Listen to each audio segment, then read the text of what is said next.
Putting the lens on Grenada, its people and its possibilities. This is State of Affairs.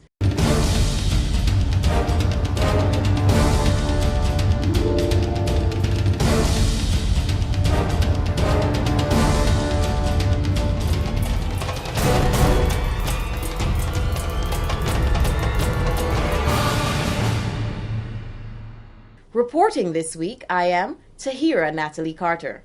In this week's show, is Grenada losing the battle to contain illegal dumping? Over a decade after the setup of an operational landfill facility, evidence of the problem still remains scattered around the island. From raw cocoa to chocolate, a sector marches on. Gigantic leaps in Grenada's cocoa industry. And Grenada's newest songbird, the talented Sabrina Francis, wins the heart of the nation. Now she prepares to conquer the heart of Europe. Janelle Grant-Hamlet, Abigail McIntyre, and myself all report from the Grenada heartland when we come back.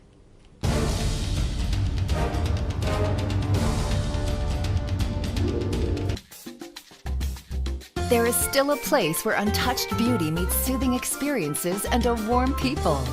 It is a place where cascading waterfalls meet quiet meandering rivers to join silky stretches of white sand beaches. A place where you are greeted with the friendly smiles of the local people, while the rich aroma from the abundance of tropical fruits, fresh herbs and spices fill your lungs. A place perfect for curious minds intrigued by 18th century plantations, a water-propelled rum distillery, historical forts, and petroglyphs that are still visible today. A place where you can go turtle watching, feed mana monkeys, and marvel at water-filled craters created from extinct volcanoes. This place also allows you to enjoy perfect year-round sailing conditions while diving the world's first underwater sculpture park. This charming place is neatly situated in the Southern Caribbean and is popularly referred to as the Spice Islands of the Caribbean. These islands are Grenada, Carriacou, and Petite Martinique. So come visit us as we take you on a journey like never before. Come, experience the rhythms of spice.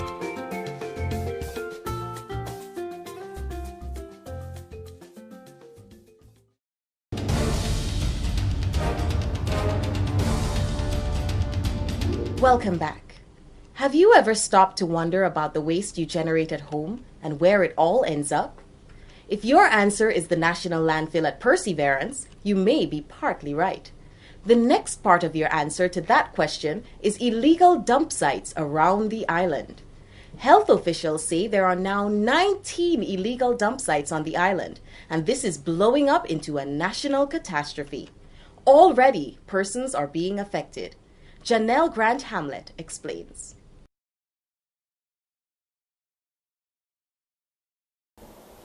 This bag of garbage, when disposed of incorrectly, can devalue land, affect human health, endanger the environment, and tarnish our tourism product.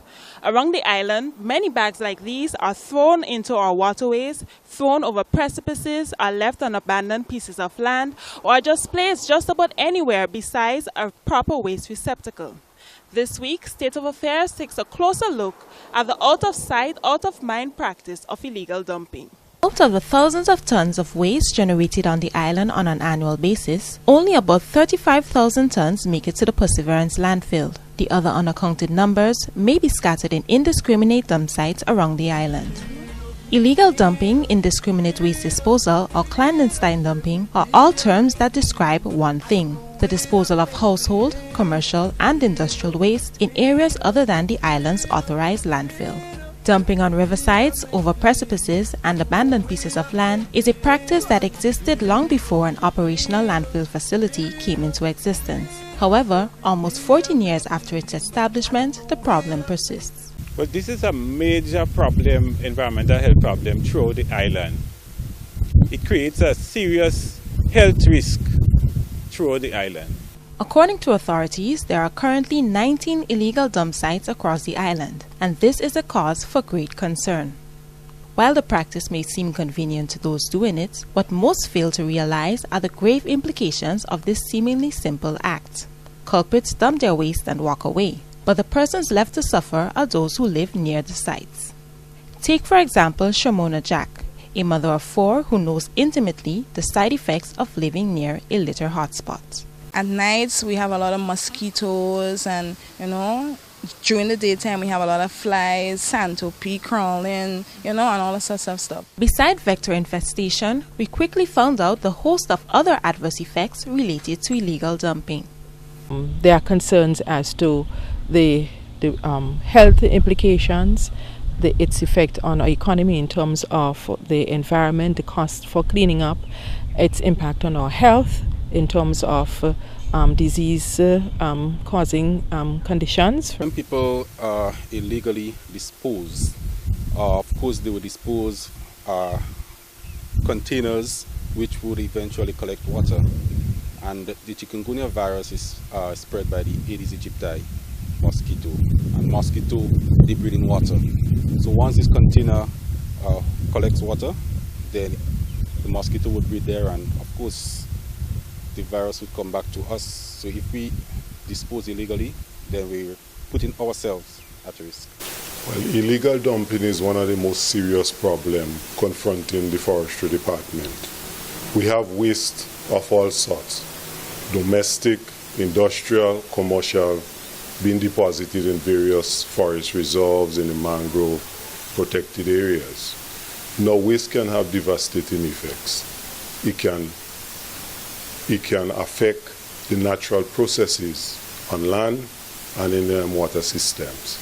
Visitors to our country who might want to do a tour on the sea coast, when you traverse these places and you look at the cliffs, and you see the amount of garbage that's there. When these people do their reviews, it impacts negatively on the Grenadian product for Grenada, Carriacou, and Petite Martinique. Recognizing the gravity of the situation, lawmakers saw it fit to establish regulatory measures to deal with illegal dumping. This takes the form of the Waste Management Act of 2001 that establishes illegal dumping as an act that is in fact punishable by law. The law gives the police and any environmental officer the authority to address infractions as it relates to improper waste disposal. According to the books, offenders can be charged large sums of money, spend time in prison, or face the worst case scenario of both. Well, the Waste Management Act 2001 states that individuals generating waste must discard it in an appropriate receptacle and in the approved facility. Anybody contravening that law would be charged. One can be fined as much as $20,000 or to an imprisonment term of 3 months. And in as far as probably the common situation of littering, people just throwing probably mint, the KFC box all about the place as the case may be. Under the Litter Act, as it were, one can be fined as much as $1,500 in that regard, or serve a term of 6 months in prison in that regard. But as strict as this may sound, there is much left to be desired in the area of enforcement. Indeed, it is not enforced as it should, but the whole issue of it not being enforced is a work in progress. And efforts are being made to really make the law more apt relative to probably making it a ticketable offense. In the meanwhile, the mother of 4 has had enough and wants the practice to stop now. I would like for them to clean it up. That would be nice for them to clean it up, and keep the environment clean. It's not nice, it's not healthy, and it's not hygienic, especially when you have kids. Putting the brakes on a problem that is so embedded in society requires a complete change of mindset for citizens, a task that the Grenada Solid Waste Management Authority, the Ministry of Health and Social Security, and numerous non-profit organizations strive to bring about through education and awareness initiatives. Changing someone's behavior is difficult, so we really try to start at the school level. We have been doing public discussions. We have been going into our schools. We believe that when we get the message into our schools, not just the children, but we have been doing sessions with the PTA groups and community groups. One of the other initiatives that we're planning, which would come forward very soon, is taking some measure or the other to address the whole littering situation at the back of the Melville Street bus terminus. I don't want to speak too much on that, but we'll certainly, during the course of probably the right moment when we decide to execute whatever we intend to execute, we will invite the media. So you see, illegal waste disposal is a big deal, but there's good news. The solution is in your hands. The next time you think about dumping illegally, think about the consequences and do the right thing. This bag belongs here. This is State of Affairs. More stories from the heartland after this.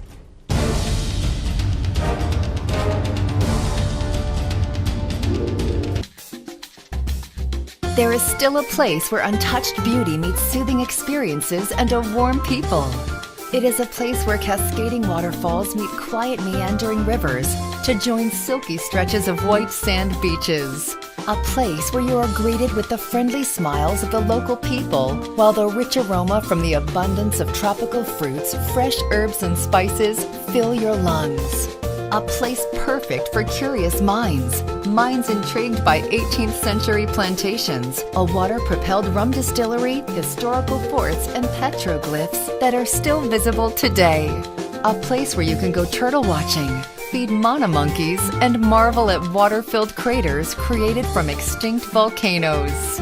This place also allows you to enjoy perfect year-round sailing conditions while diving the world's first underwater sculpture park. This charming place is neatly situated in the Southern Caribbean and is popularly referred to as the Spice Islands of the Caribbean. These islands are Grenada, Carriacou, and Petite Martinique. So come visit us as we take you on a journey like never before. Come, experience the rhythms of spice.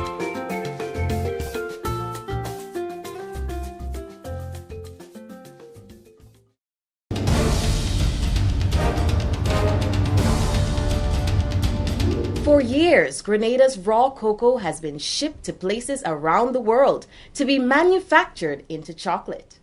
The arrival of the Grenada Chocolate Factory and now the Diamond Chocolate Factory signals a major shift in the status quo.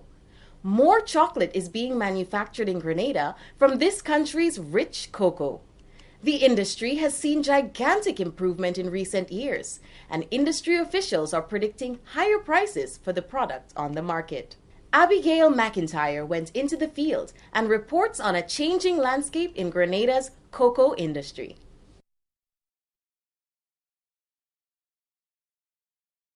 This week, State of Affairs takes you to Preference Estate in the parish of St. Andrew, land belonging to chairman of the Grenada Cocoa Association, Mr. Ramsey Rush. State of Affairs tells you how cocoa is doing in Grenada, an industry that is fastly growing, booming to leaps and bounds. We tell you the state of cocoa.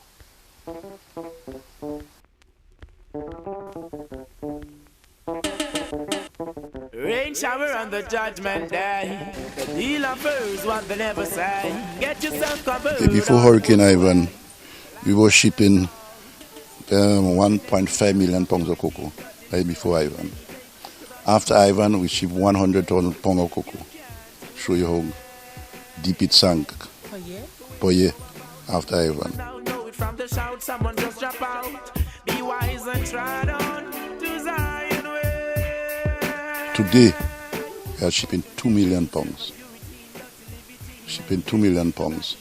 And also, before Ivan, we had 8,000 farmers doing the same, as we say, 1.5.